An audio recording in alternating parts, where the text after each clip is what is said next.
Well, just real quickly here, because I know it's been on people's minds, a couple of comments about the federal election. I'm not going to talk a whole bunch about it, but I just want to say to anybody who came out of it disappointed or concerned that my view is that it was never about winning on E-Day, ever. It was only ever about raising the level of influence that we have in the process of selecting the government, which you guys did huge all across Canada. So give yourselves a round of applause for that. God bless you. That is one of the reasons why there's now a target on most of you, I hope you know, because when you start having influence in the political and government arena, you do become a target, so the persecution increases. So tuck under the wing of your pastor, and believe me, that's right where you want to be right now. Another thing I want you to know about the election is that our work was not finished on election day. As a matter of fact, it only began whenever there's an election in Canada, whenever there's an election at any level of government, it always creates incredible opportunities in so many areas. And oftentimes, what we'll do is we'll do one of two things. When we win, we disappear into the night and go, oh, that was great, fantastic, see you in 4 years. And when we lose, we disappear into the night and say that was terrible.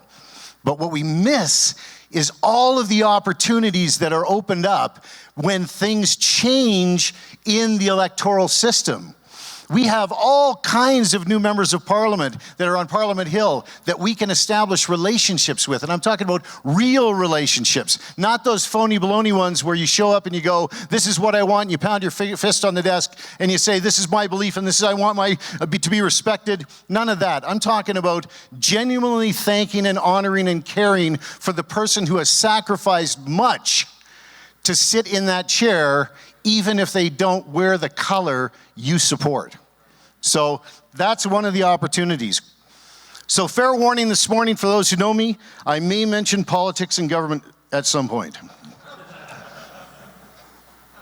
I thought I had a water here once somewhere. I'll take this one here. Okay, and so on that note, let's start there. If we could start with the first slide, so we're clear on why it is that, why would we talk about politics and government? Because civil government, which is established through processes that are political, has the power to make decisions that are going to impact the lives of our neighbor in either a positive or a negative way. And I'm going to say that again because that's critical for you to know that I'm not a guy standing up here that's going to lay down some kind of a plan so we can all have a rally and party one day because we won. That's not why we're here. We want to accept and understand that civil government, which is established through processes that are political. That's why we don't shy away from the political process. That's how we get our civil government. But they have the power, once they're elected, to make decisions that are going to impact the lives of our neighbor in either a positive or negative way. And we want to be there to have influence on those decisions. So that's everything we focus on at Canada Family Action. I am called to care for my neighbor, and so are you. You're called, in fact, to love your neighbor in a way that is compassionate, a Jesus kind of love.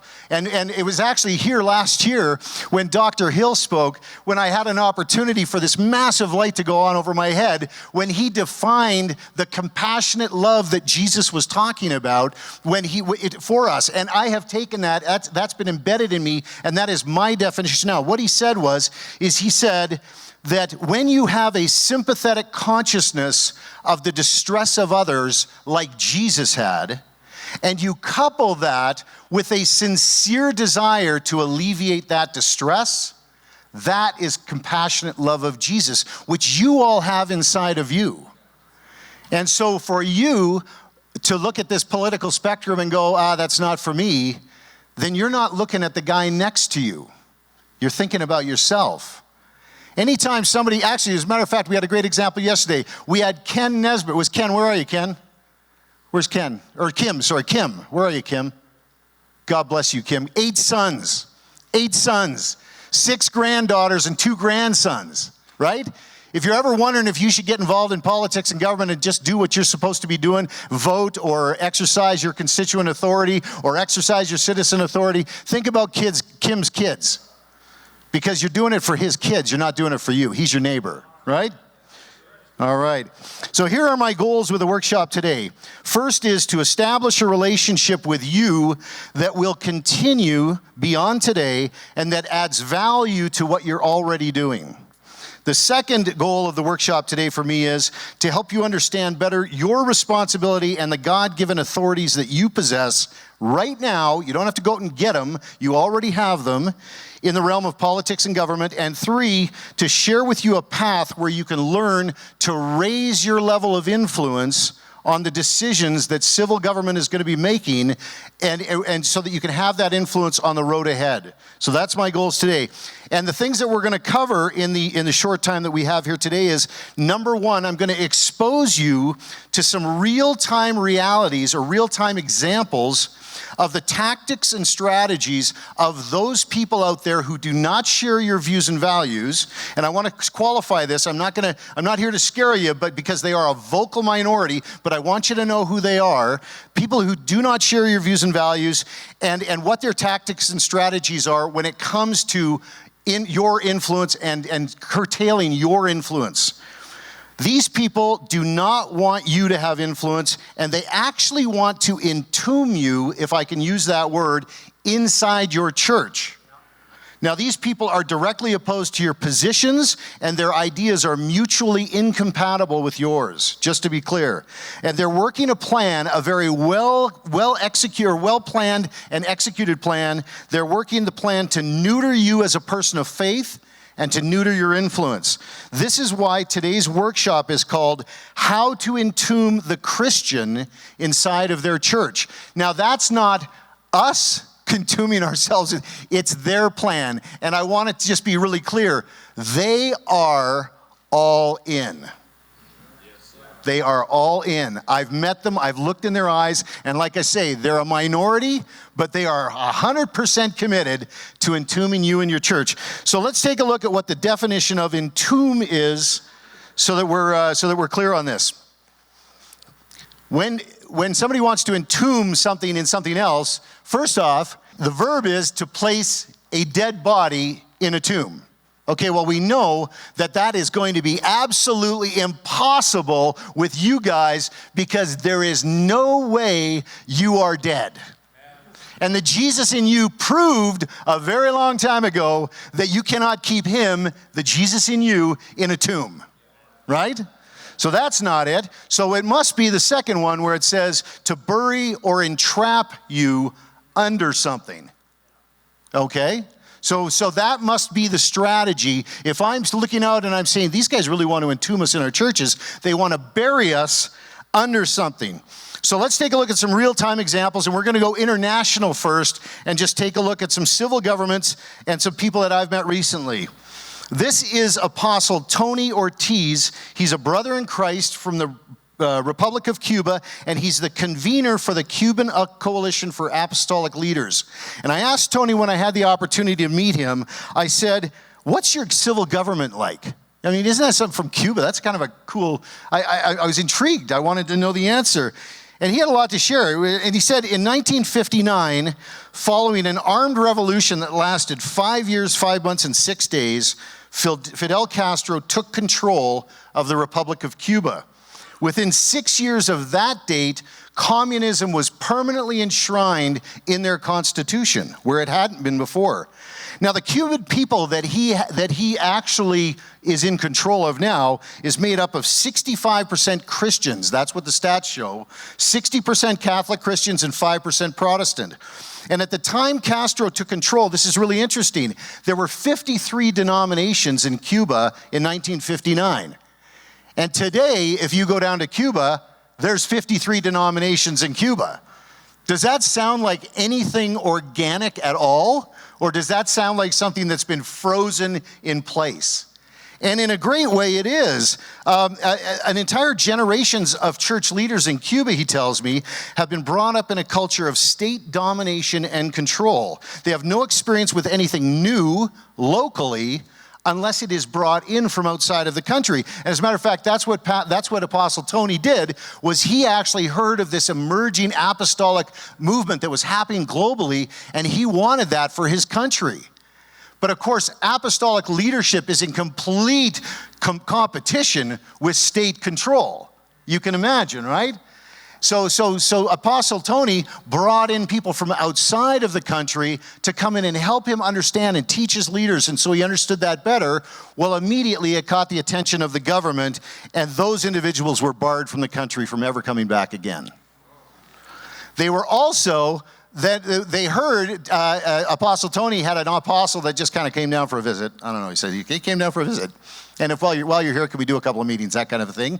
The state found out about that. Military police showed up at his church, surrounded the church. They had rifles, all of them. They surrounded the church, and they called with a bullhorn that said, "Bring out the apostle." Can you imagine? Now, of course, Tony, he said he's got a few friends, and they knew that they were coming, so they spirited the apostle away, and they had the meeting elsewhere. But he did have a show of force. Apostle Tony also told me that he wrote a book. He said, but you can't write a book in Cuba very easy, because you need to get it published. You need to actually get a book printed by somebody somewhere, and all of the printers are state controlled. So he had to get it printed by himself. He actually participated in printing the book himself. Well, the state found out that he wrote a book on developing character, which is what it was about, and they came and they said, we need to see your book. He'd printed 1,000 copies himself. And so he showed them the book, and they read it, and they came back and they said, we need to see the 999 other books that you printed. And they confiscated the books and burned them in the streets. He also, every month, the police show up at his door and they arrest him, take him to jail, and interrogate him.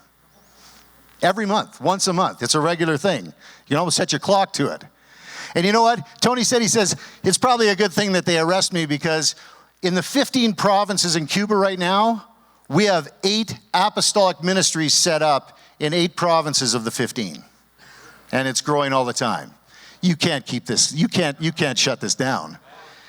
So that's Tony. Now, I also had an opportunity to meet Apostle Michael Adafar Asen. I'm trying to say that right. Michael's country is the Federal Republic of Nigeria in West Africa. The country is comprised of 200 million people, and the Constitution of Nigeria defines itself as a democratic, secular state. Now, that's important to know right now, because I asked Michael to tell me about his civil government, and he shared with me a very challenging situation they're facing. In 2015, a man by the name of General Muhammadu Buhari defeated the incumbent president, Goodluck Jonathan, of course. Goodluck Jonathan. And his wife, get this, I love this. Goodluck is the name of your president, and his wife's name is Patience. Patience. Man, I love that. Well, there was a major shift at that time in the politics of the country. Nigeria is a country that is almost evenly split in two dominant religious groups, Muslims and Christians. Now, with the majority government now, Michael tells me, General Buhari is the president of the country and has made very dramatic changes.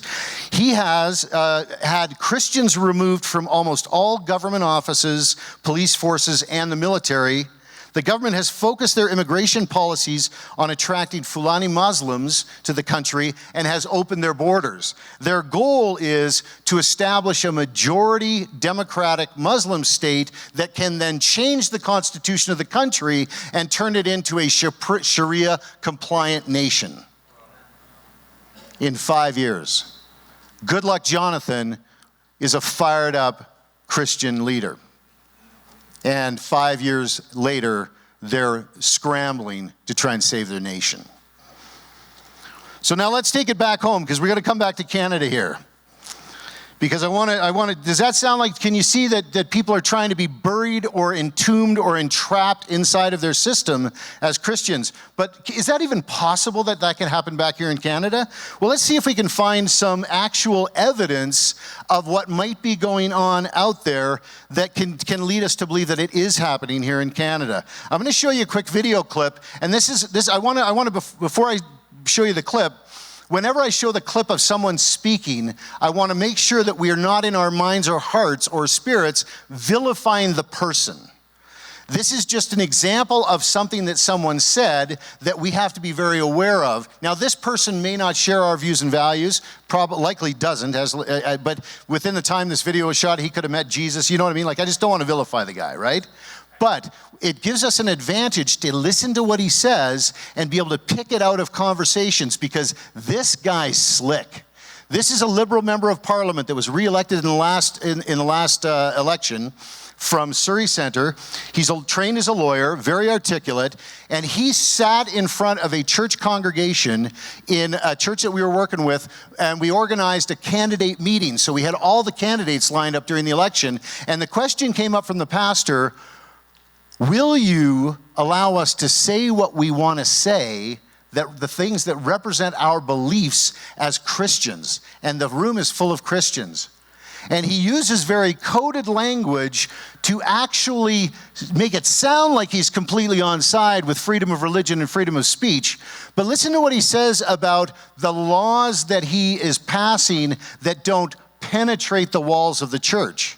In other words, you'll listen to him and you'll go, wait a second, what he's really saying is, go ahead and do whatever you want inside your church. Talk amongst yourselves all day long if you like, but don't bring it out into the streets. Very threatening word, but let's have a look at this and just give it a listen. Okay, Randeep. Sure.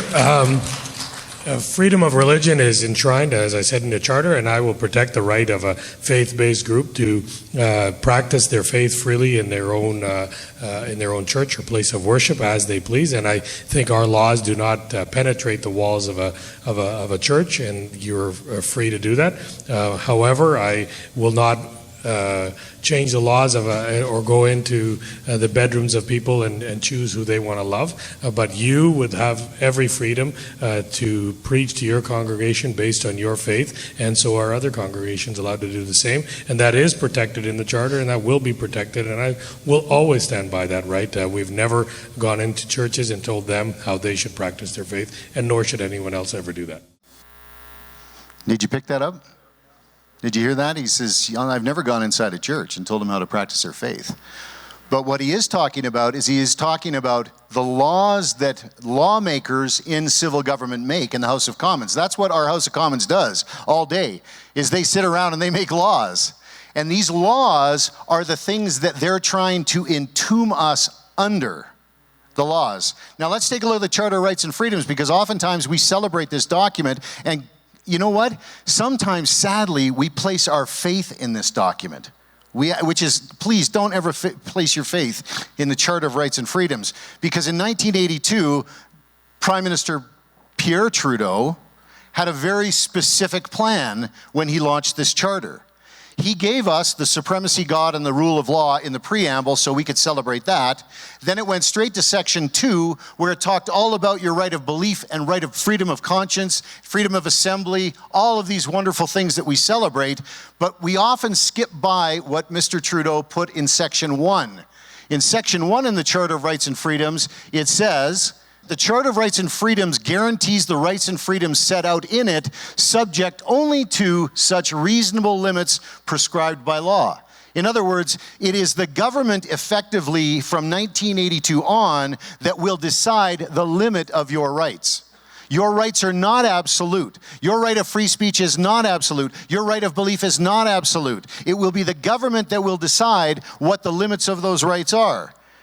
And how is that playing out? Well, let's take a look at the next slide. It's playing out in a way that they've given themselves the very same year they began to separate us from our history so we wouldn't see it so obviously when they take away our rights or limit our rights. They changed Dominion Day from Canada Day for a very specific reason. They didn't want you to understand and be moored to your history or your Christian heritage, because they were taking us off into a bold new place. And you cannot take a boat out onto a lake if it's still tied to the dock. So goodbye Dominion Day, hello Canada Day. And I celebrate Canada Day, don't get me wrong, but I miss Dominion Day. Let's take a look at the next slide. The next slide is another example of what is happening since the government took control of the limit of what our rights are. This is Pastor David Lynn. He's an evangelist on the streets of Toronto, was arrested for preaching the love of Jesus. He was breaking no laws. He was causing no problem, but he was arrested and thrown in handcuffs. And when he was released with conditions under the law.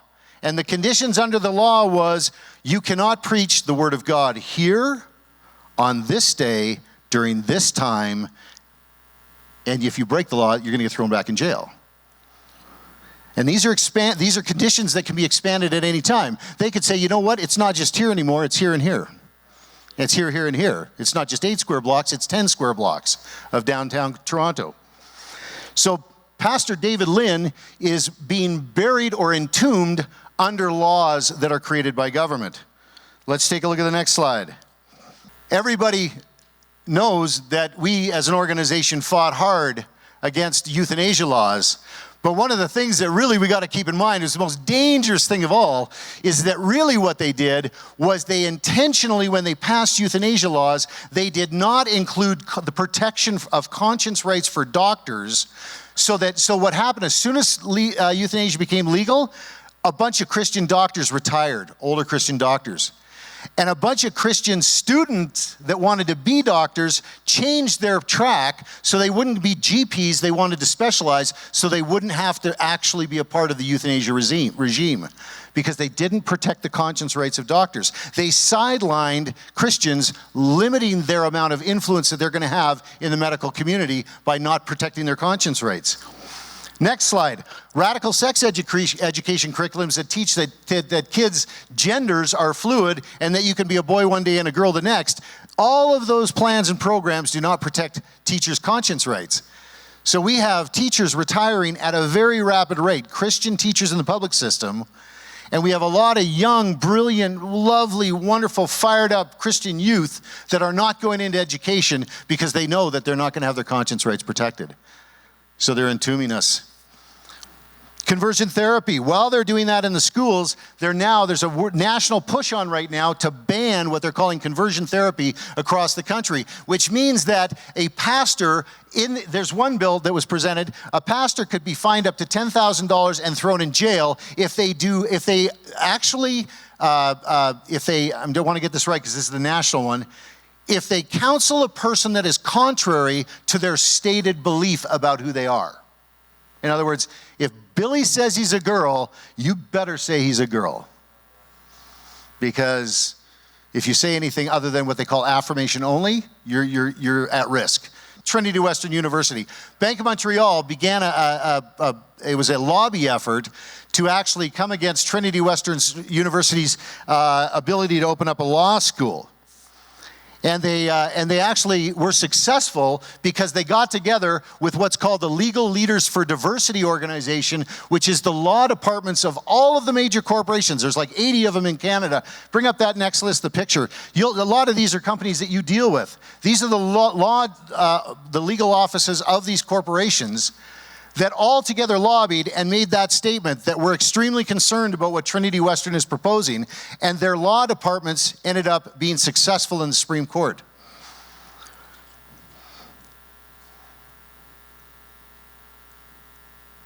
We know what they want.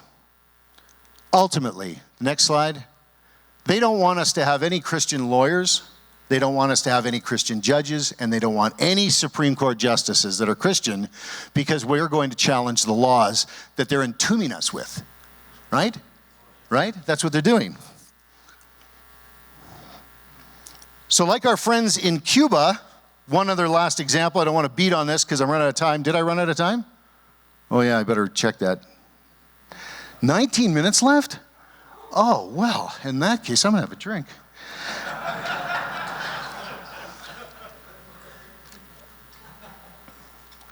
All right. Like our friends in Cuba. Next slide.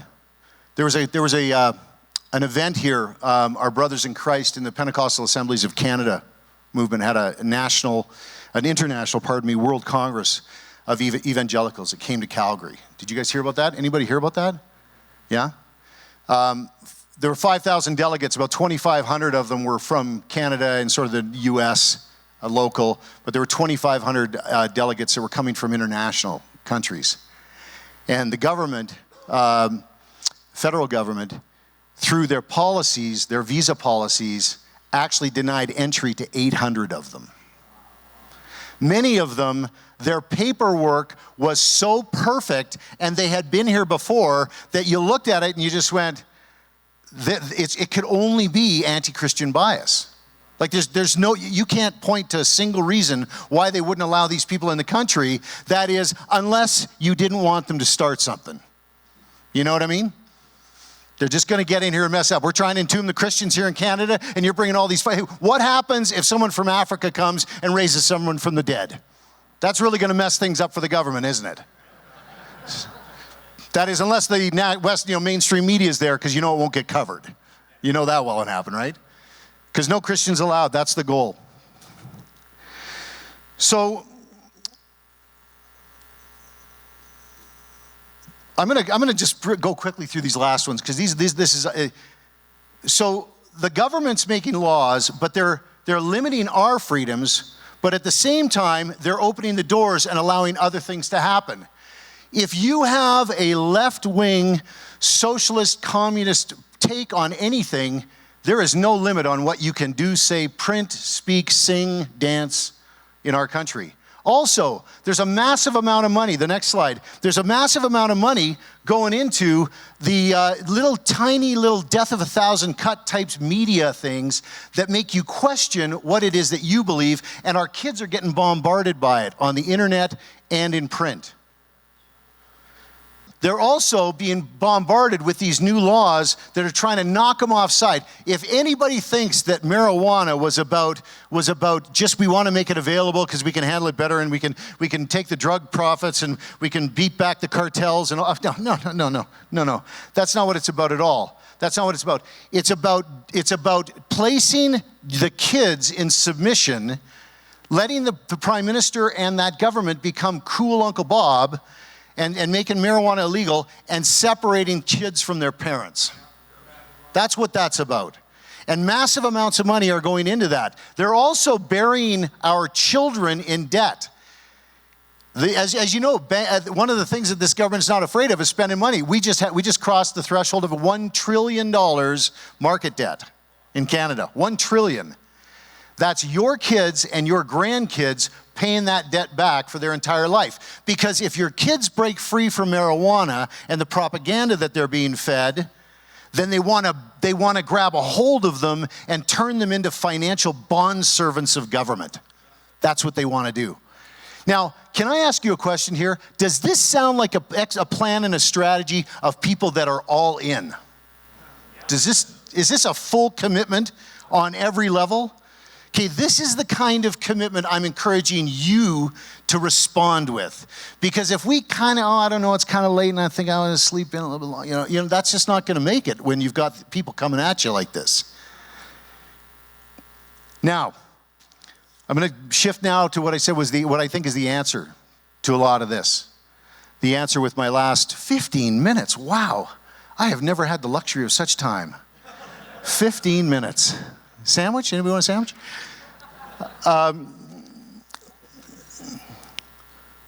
The key, our response. I mean, it's only part of I got to say it's part of the response, because I mean, I'm not going to question prayer and all of the other things that we do. But the one thing that we really need to do is come together. Because this isn't the period of time for lone wolves out there. We've all watched our kids that stepped out just outside the herd, or maybe gone to the edge of the camp, and the enemy is circling our camp and snatching them up as soon as they have the opportunity. We want to stay in tight. We want to come together. We want to build those bonds. And we want to rally around the things that we share in common, the things that we believe in. We want to set aside anything that can cause division in our camp and come together around the things that we believe in. And that's what the National Leadership Briefing is about. On your table, you have bookmarks. They're colored bookmarks. I think I have one here to show you. Hold them in the air if you've got one. Get them in your hands and hold them in the air. Everybody got one of these? Canada Family Action, and as I mentioned last year, in the fall of 2016, took a serious turn to the right, I guess. We'll call it right. I was going to turn to the left, but I don't turn left. I turn right. And we actually were a little frustrated about that we weren't really achieving the degree of success that we wanted. And really, partially, quite honestly, out of a little bit of frustration, we decided that, look, if the church doesn't want to talk about what we want to talk about, then tell us what you want to talk about. And I started surveying church leaders. And I asked them, I said, tell me what are pressing issues to you, but I'm going to ask you to tell me the answer in using secular language. Please do not use Jesus said. That's just not I can't use that. And I actually asked them, I said, make sure it's something that you can defend in the street. Whatever your challenge is, whatever your position is on the challenges, make sure it's something you can defend in the street. And when we got all the data back, what you see on that card that's on the 4 pillars and the ones behind me here, this is what they told me. They said, Doug, sincerely, as parents, we just want to have the right to raise our kids the way we want. Do you think Kim's kids want their kids raised the way they want? You guys want to raise your kids? Do you want your grandkids raised the way you raised your kids? Well, that was of primary importance to the church. The second thing is that they just wanted those that we elect to civil government to respect and defend our right of belief and freedom of religion. Now, I said respect and defend. So it's not okay for a civil government leader to sit quietly by while somebody is attacking our freedoms. Passive government officials is not okay with the church. The third is that the laws and policies of civil government must provide for the safety and security of the citizens. And the fourth is especially the vulnerable among us. That was a key thing for the church. And the fourth was that it is inappropriate for civil government to heap debt upon the backs of our children and future generations. I listened to them and I said, you know what? I'm going to do what you want to do. I'm not doing what I want to do anymore. I'm going to do this. I'm going to dedicate all my time to this. I'm going to bring everybody together. We're going to set everything aside, and I'm only going to focus on this. And we are going to advance these pillars in government, in society, and culture in every way I possibly can, and that's where the National Leadership Briefing came from. Once a month, on the first Friday of every month, Christians from across the nation set aside everything that they can possibly think of that could divide us, crossing denominational lines. I've even got Jews on the call. And because they believe in these same things. And we teach and train people how to advance these ideas into society, culture, politics, and government. That's what we focus on. And we stop making some of the old mistakes that we made, and we start making better decisions, and we think more strategically now, and we work as a combined unit tactically together. Our unified voice is the scariest thing to the leftists in this country. I'm telling you, they do not want you to wake up. They saw what you did in this last election, and there are meetings going on all across the country right now trying to figure out what just happened. You won the popular vote. You got more votes than anybody else on the right side of the spectrum, yet the government is still in power. You don't think that shook a tree in Ottawa? There's meetings going on, but you know what? They're coming for you now. They're coming for you. They're going to try and dismantle you, your family, and the church because you hold God above the state. That's what it is you're not ever going to replace the control and power and authority in your life with the state. You're not going to let that happen.